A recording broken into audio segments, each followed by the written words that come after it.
விரதத்தை நிறைவு செய்ய பிரசாதத்தை எடுத்து வாருங்கள்.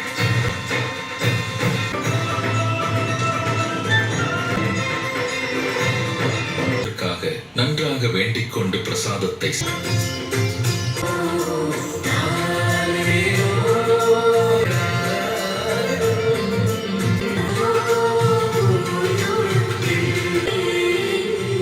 இந்த வம்சத்தின் மீது இறைவனின் கருணை என்றும் இருக்கட்டும்.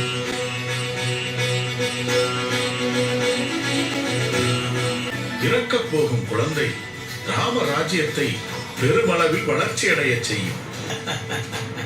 வளர்ச்சியை சந்திக்காது, வீழ்ச்சியை சந்திக்கும். ராமனின் ராஜ்யத்தையே நிலைகொள்ளைய செய்வேன். கூடிய விரைவில் வைரத்தை கொண்டு ஒருவனால் பெரும் மலையை உடைக்க முடியவில்லை என்றால் அதை தூள் தூளாக்கும் சக்தி வார்த்தைகளுக்கே உரியது.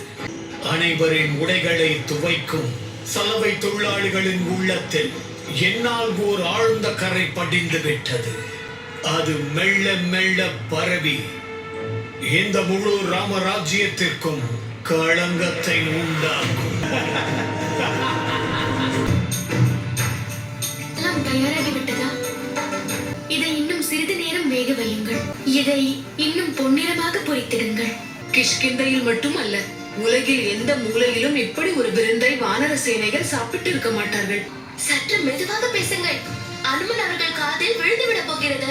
அதற்கு பிறகு அவர் கிஷ்கிந்தையை மறந்து விடுவார். வந்துவிட்டார் உங்களது அன்பு மகன் அனுமன். அவருடைய அம்மா சீதை அவர்களுக்காக என்ன செய்கிறார்கள் என்று பார்க்க உணவின் நறுமணம் அவரை இங்கு இழுத்து வந்திருக்கிறது. இல்லையா அனுமன் அவர்களே? உன் குறும்புத்தனத்தை நிறுத்து. வாருங்கள் அனுமான். உங்களையும் உங்கள் வானர சேனையையும் திருப்திப்படுத்த பெரும் விருந்திற்கான ஏற்பாடுகளை செய்திருக்கிறார். நீ காத்திருந்தது முடிவுக்கு வந்துவிட்டது. நகரத்தில் உள்ள அனைவரையும் விருந்திற்காக அழைத்து இருக்கிறார்.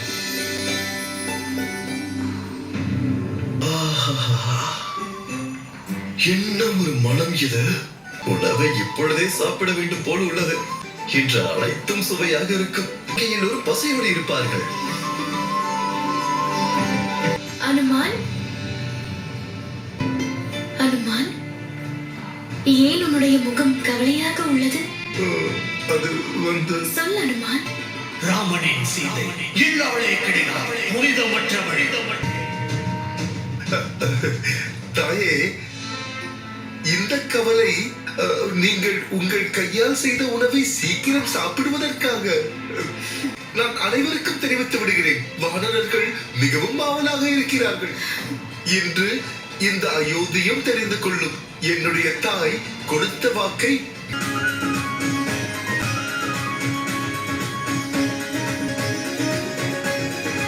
சுவையாக உள்ளது. ஆனந்தம் அடைந்தோம் பிரபு. சீதா தாய் வாழ்க.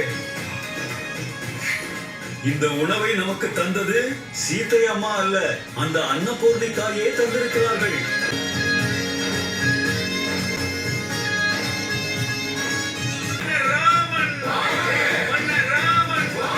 பார்த்தீர்களா? அனுமன் அவர்கள் எவ்வளவு ருசித்து சாப்பிடுகிறார். எனக்கு அந்த திணை உருண்டை இன்னும் சற்று கிடைக்குமா? இதோ கொண்டு வருகிறேன்.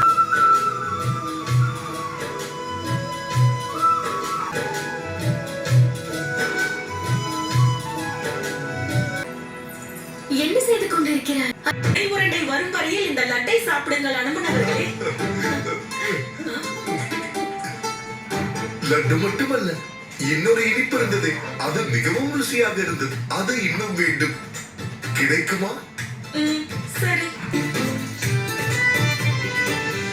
பிரபு, சமையல் அறையில் சமைத்து வைத்த உணவனைத்தும் முழுமையாக தீர்ந்து விட்டது. என் மகன் அனுமன் மிகவும் பசியோடு இருக்கிறான். வனவாசத்தில் எல்லோரையும் நீங்கள் பசியோடு வைத்திருந்தீர்களா என்ன? எப்படி திருப்திப்படுத்துவது? இதை வைத்து என்ன செய்வது? தயவு செய்து இன்னும் 2 தட்டு கொடுங்களேன். அனுமனை திருப்தி அடைய செய்கிறேன். என்னோடு வா.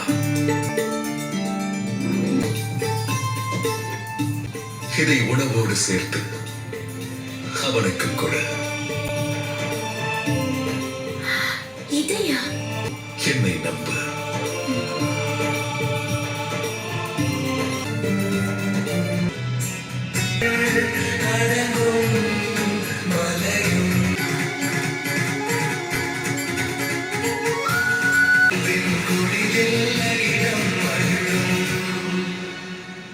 இந்த அனுமான், இந்த லட்டை சாப்பிடு.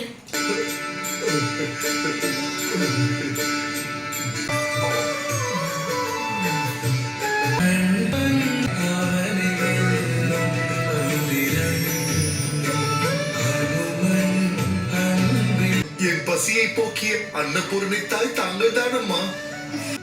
என்ன, வயிறு நிறைந்து விட்டதா? இப்பொழுது இப்படி சொல்லிவிட்டு பிறகு வயிறு நிறையவில்லை என்று சொல்வார். இல்லை தாயே, என்னுடைய உடல் மனம் இரண்டும் திருப்தி அடைந்து விட்டது. ஹனுமான்,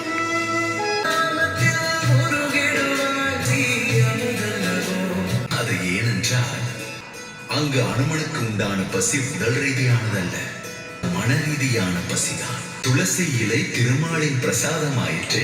ராம நாமத்தை அந்த இலையின் மீது எழுதி அனுமனின் பசியும் அடங்கியது. ஏன் தெரியுமா? ஒரு பக்தனுக்கு இறைவனின் பிரசாதம் கிடைத்து விட்டால் அந்த பக்தனின் உடலும் மனதும் முழு திருப்தி அடைந்துவிடும். பொதுவாக ஒரு பக்தனுக்கு வேண்டியது என்ன? இறைவனின் அன்பு, ஆசை. அது அவனுக்கு கிடைத்து விட்டால் அவர்களின் வயிறு நிறைந்துவிடும். அற்புதம். விநாயகா, சக்தி துளசி இலையில் மட்டுமல்ல, பக்தியிலும் அவருடைய நம்பிக்கையிலும் தான் உள்ளது. எனக்கும் பசி எடுக்க துவங்கிவிட்டது. எனக்காக கொழுக்கட்டை செய்தேன் என்றீர்களே, அதை நான் சாப்பிட்டேன். இவனுக்கு பிரசாதத்தின் சக்தியை விளக்கிவிட்டீர்கள். அந்த தீய சக்தியின் நிலை என்ன? அது அயோத்தி மக்களை தாக்காமல் விடாதா?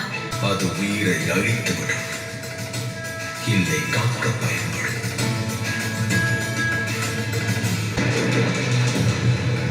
நதியின் நீர் கொந்தளிக்கிறதே, ஏன் இந்த சீற்றம்? நான் விதைத்த விதை முளைப்பதற்கான நீர் கிடைத்து விட்டது.